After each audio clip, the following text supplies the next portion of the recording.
شیر خواب بچے کا پیشاب ناپاک ہوتا ہے یا نہیں؟ جو معصوم بچے ہوتے ہیں 1 سال 2 ماہ 3 ماہ 4 ماہ 7 ماہ کے، یہ بچے پیشاب کر دیں تو ان کا پیشاب ناپاک ہوتا ہے یا ناپاک نہیں ہوتا؟ اگر بچے کا پیشاب کپڑے میں لگ جاتا ہے تو کیا وہ کپڑا پاک ہوتا ہے یا ناپاک ہو جاتا ہے، یا انسان پر غسل واجب ہو جاتا ہے؟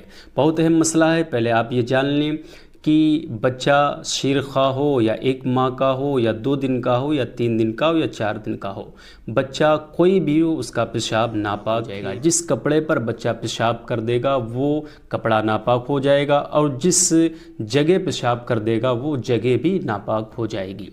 آپ یہ جان لیں کہ اس سے بچے کے پیشاب کرنے سے انسان پر غسل واجب نہیں ہوتا، انسان پر غسل فرض نہیں ہوتا۔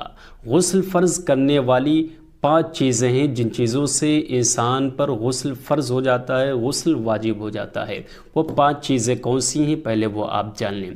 وہ 5 چیزیں یہ ہیں: منی کا نکلنا، جھٹکے کی حالت میں منی کا اخراج ہونا، منی کا انزال ہونا۔ اگر منی نکلتی ہے تو اس حالت میں غسل فرض ہو جاتا ہے۔ نمبر 2 پر آتا ہے احتلام ہونا۔ انسان سو رہا ہوتا ہے اور سوتے سوتے کوئی وسوسہ پیدا ہوا یا کوئی خیال ہوا یا انسان نے کوئی خواب دیکھا جس بنا پر انسان کو احتلام ہو جاتا ہے، تو اس حالت میں انسان پر غسل فرض ہو جاتا ہے۔ نمبر 3 پر آتا ہے حیض والی عورت، حیض سے فارغ ہو جاتی ہے تو اس پر غسل فوراً فرض ہو جاتا ہے۔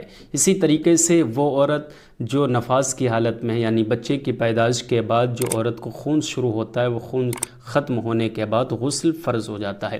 اسی طریقے سے کہ وہ عورت جو مرد اور عورت دونوں ملے ہوں اور دونوں کی شرمگاہ آپس میں ملے اور اس سے انزال ہو یا نہ ہو، منی نکلے یعنی نہ نکلے، تو اس حالت میں بھی غسل فرض ہو جاتا ہے۔ تو غسل فرض کرنے والی یہ 5 چیزیں، اگر یہ 5 چیزیں پائی جا رہی ہیں تو انسان پر غسل فرض ہو جائے گا۔ نہ کہ بچہ کے پیشاب کرنے سے انسان پر غسل فرض ہو جاتا ہے، نہ ہی بچہ اگر اوپر پیشاب کر دیتا ہے تو اس بنا پر غسل واجب نہیں ہوتا ہے۔